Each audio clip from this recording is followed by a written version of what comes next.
वैसे तो बरसात का मौसम चल रहा है और ये मौसम पेड़ पौधों के लिए बहुत अच्छा माना जाता है।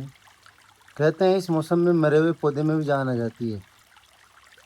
लेकिन कई बार किसी किसी पौधे में कुछ ऐसे बदलाव देखने को मिलते हैं जिसकी वजह से आपको उस पौधे की एक्स्ट्रा देखभाल करनी पड़ती है, एक्स्ट्रा केयर करनी पड़ती है। आज की वीडियो में हम बात करेंगे हिबिस्कस नाम के पौधे की, यानी गुड़हल की। इस मौसम में इस पौधे पर होने वाले फंगस अटैक की वजह से आमतौर पर इसमें जो समस्या देखने को मिलती है वो मिलती हैं कलियों का फूल बनने से पहले ही गिर जाना। आप देखेंगे आपके पौधे में कलियां तो बन रही हैं, लेकिन उनसे प्रॉपर तरीके से फूल नहीं बन पा रहा है, फूल नहीं खिल पा रहा है। नमस्कार साथियों, स्वागत है आप सभी का मेरे यूट्यूब चैनल में एक नए वीडियो के साथ। आज के वीडियो में हम बात करेंगे गुड़हल के पौधे के बारे में। दोस्तों, इस पौधे में एक आम समस्या रहती है। इस पौधे में जो समस्या रहती है वो रहती है कलियों के बारे में। इसकी जो कलियां हैं वो बन तो जाती है, लेकिन वो फूल में कन्वर्ट नहीं हो पाती। इस पौधे में फ्लावरिंग पूरी तरीके से नहीं होती। तो आज के वीडियो में अंत तक बने रहिए मेरे साथ, क्योंकि इस वीडियो में अपन बात करेंगे इसकी समस्या के बारे में, इसके कारणों के बारे में और इसके क्या क्या उपाय हैं। हम शुरू करते हैं आज का वीडियो।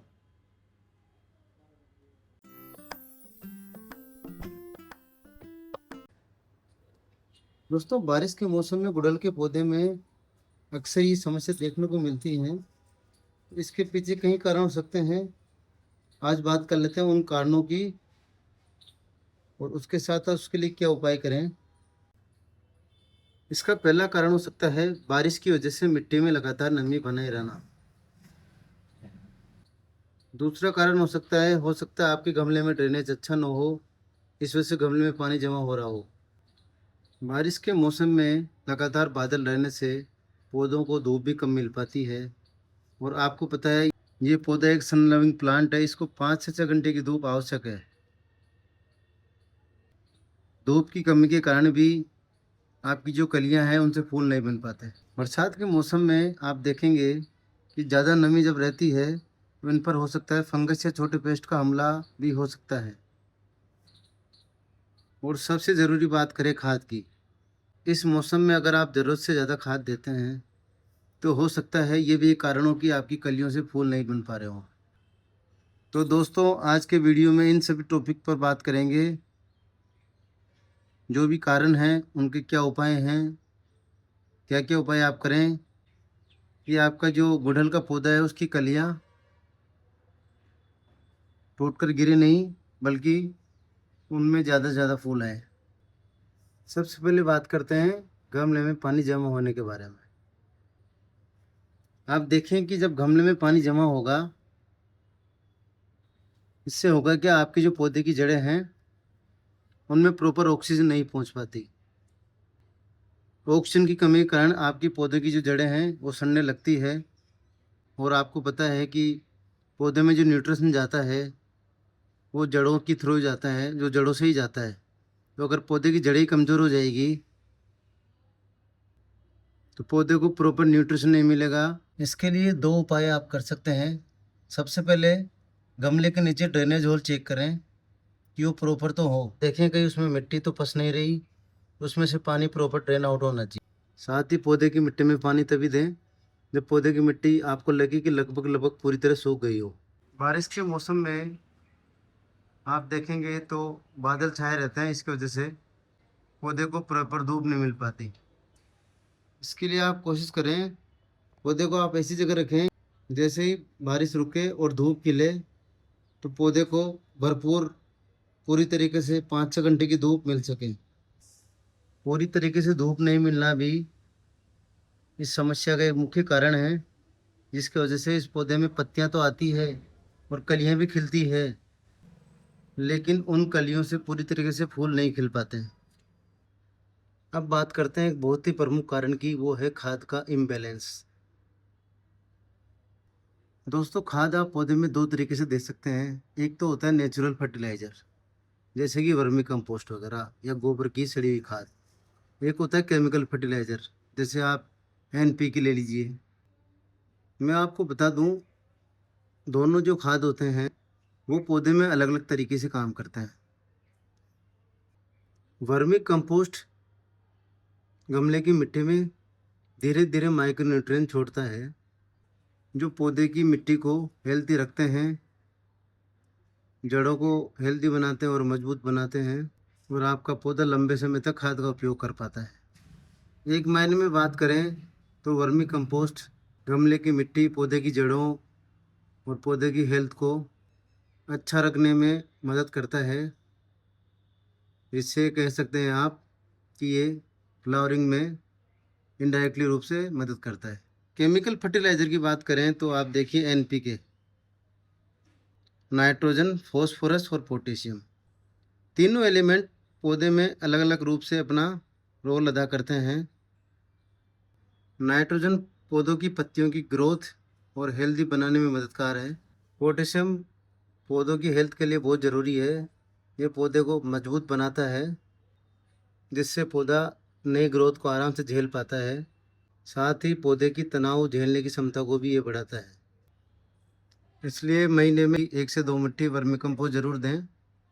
इसके अलावा केमिकल फर्टिलाइज़र की बात करें आप, तो आप एनपीके का ऐसा कंपोजिशन चुनें जिसमें पोटेशियम और फॉस्फोरस की मात्रा ज़्यादा हो, क्योंकि इससे फ्लावरिंग आएगी और आपके पौधा फूलों से भर जाएगा।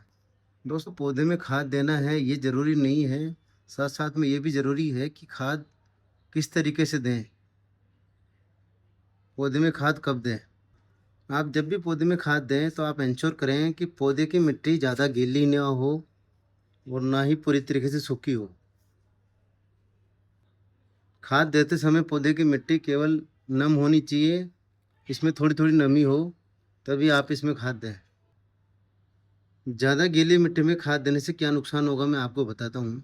सबसे पहले मैंने आपको बताया था कि ज़्यादा गीली मिट्टी होने से पौधों की जड़ों को ऑक्सीजन नहीं मिल पाती और पौधे की जड़ें सड़ने लगती है।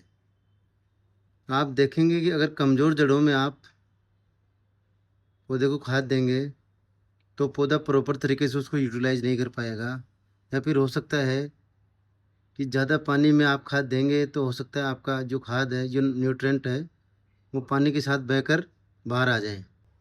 बिल्कुल सूखी मिट्टी में खाद देने से दोस्तों होता क्या है, वो खाद पौधों की जड़ों के आसपास पड़ा रहता है और पानी में घुल नहीं पाता, क्योंकि पानी गमले में रहता नहीं है, और बिना पानी में घुले हुए जो खाद है वो पौधे तक पहुंचता नहीं है। पौधे की जड़ें हैं जो पानी के थ्रू खाद को पौधे में ऊपर तक पहुंचाती है।